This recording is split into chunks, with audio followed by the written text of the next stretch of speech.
Pendengar Trijaya, layanan kemanusiaan Palang Merah Indonesia di tahun 2020 merupakan layanan yang memiliki makna khusus. Di samping hadir dalam berbagai bencana sepanjang tahun 2020, layanan Palang Merah Indonesia didominasi oleh upaya penanggulangan dan penekanan penyebaran COVID-19. Upaya pencegahan hingga penanggulangan pandemi COVID-19 melibatkan relawan PMI mulai dari Palang Merah Remaja, Korps Sukarela, Tenaga Sukarela, dan donor darah sukarela yang jumlahnya sekitar 750.000 orang di seluruh Indonesia dan didukung seluruh elemen masyarakat serta sumber daya logistik Palang Merah Indonesia. Pendengar Trijaya, dengan semangat solidaritas inilah maka Palang Merah Indonesia mencanangkan Tahun Solidaritas untuk Kemanusiaan tepat pada ulang tahun ke-75 pada 17 September 2020. Sejak pandemi COVID-19 mulai terlacak pada awal Maret 2020 di Indonesia, hingga kini terdata 700 ribuan orang yang terjangkit. Sebagai lembaga kemanusiaan pendukung pemerintah, PMI terlibat aktif dalam upaya pencegahan dan penanggulangan COVID-19. Pendengar Trijaya, hingga Desember ini menurut Sekretaris Jenderal PMI Sudirman Said, sebanyak 6.940 relawan PMI dimobilisasi dalam operasi penanganan COVID-19. Jumlah tersebut belum termasuk relawan masyarakat yang jumlahnya ratusan ribu. Dan kami kehilangan 15 relawan yang gugur dalam operasi tersebut.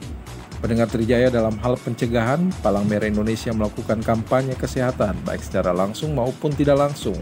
Penyuluh PMI di seluruh Indonesia menyasar komunitas serta pusat keramaian seperti pasar untuk promosi kesehatan menjaga aman 3M dan imun. Dan Sudirman mengatakan penerimaan manfaat layanan ini ditaksir mencapai 6.689.214 jiwa.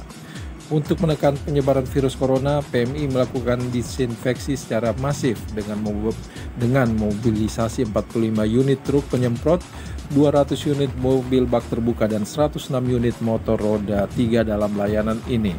PMI mengutamakan fasilitas umum serta lokasi-lokasi yang berpotensi menjadi tempat penularan. Untuk memaksimalkan upaya ini, PMI juga membekali relawan masyarakat dengan alat penyemprot disinfektan sederhana.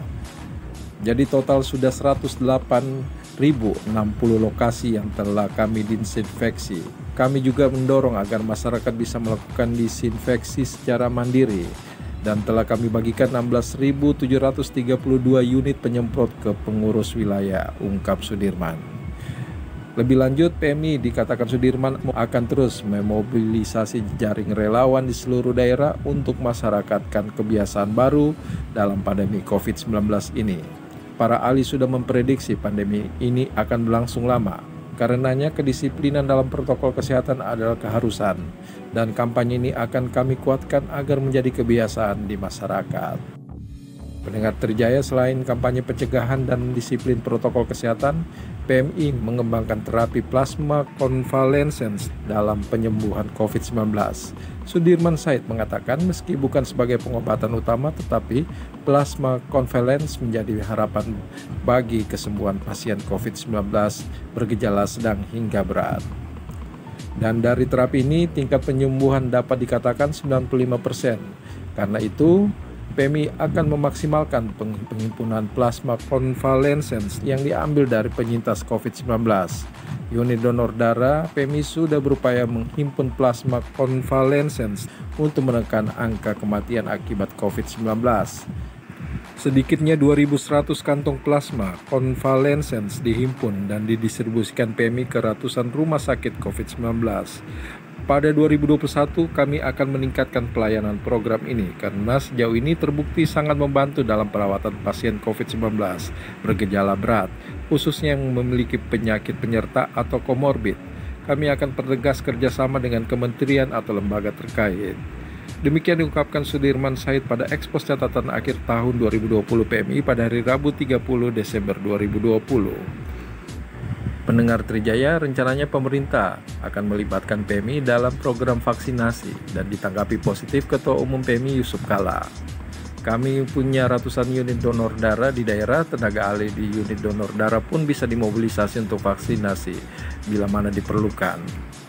Pendengar Trijaya, selama 2020 PMI telah merespon 2.454 bencana di seluruh Indonesia, termasuk banjir, tanah longsor, gempa bumi, dan erupsi gunung berapi.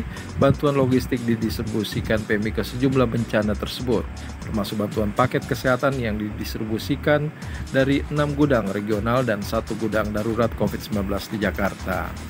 Menurut Sekjen PMI, kami memiliki gudang regional di Banten, Padang, Semarang, Gresik, Banjarmasin, dan Makassar.